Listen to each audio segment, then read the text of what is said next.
Hey Brushfork, this is Mrs. Holliday again. Last time I read The Bad Seed, and today I'm going to read The Good Egg.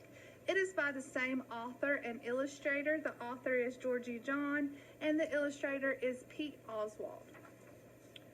Oh, hello! I was just rescuing this cat. Know why? Because I'm a good egg. A very good egg. It's true, I do all kinds of good things, like I'll carry your groceries, I'll water your plants, I'll change your tires, I'll paint your house. If you need any help whatsoever, I'm your egg.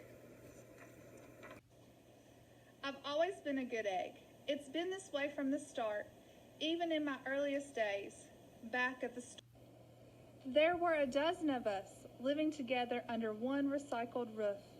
There was Meg and Peg and Greg and Clegg and Shell and Shelby and Sheldon and Shelby and Egbert and Frank and the other Frank. The other 11 eggs weren't on their best behavior. They weren't exactly good. They ignored their bedtime. They only ate sugary cereal. They threw tantrums. They cried for no reason. They broke their stuff on purpose. Meanwhile, I try to take charge. I try to fix their bad behavior. I try to keep the peace because I was a good egg.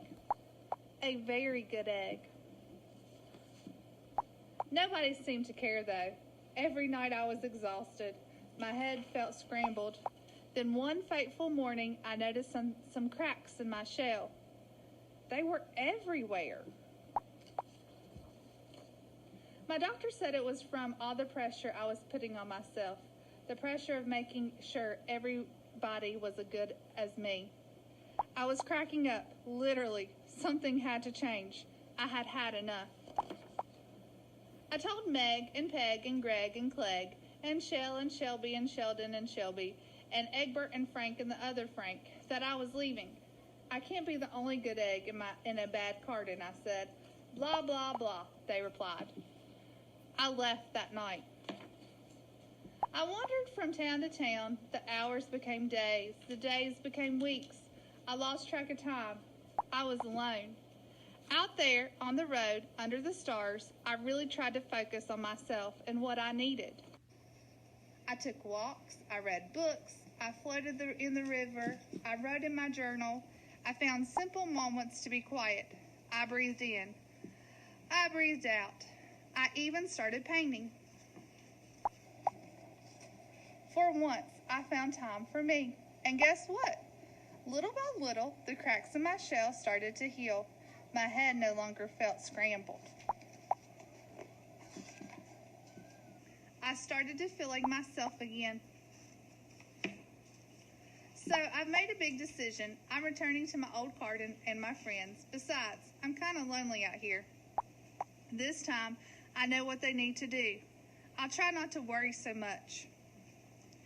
I'll be good to my fellow eggs while also being good to myself. Here we go. Everybody missed me. I miss them too. Hello, Meg. Howdy, Peg. Hey, Greg. Greetings, Clegg. What's up, Shell? Aloha, Shelly. Hey-oh, Sheldon. Hi, Shelby. Good day, Egbert. What's happening, Frank? Howdy do, other Frank. Sure, every once in a while somebody's still a little bit bad, but it's not like before. Here's what I realized. The other eggs aren't perfect, and I don't have to be either. I'm okay with that. Yep, the old garden is back together. We're a solid dozen again. It's good to be home. The end. Bye, Brushfork Bingles.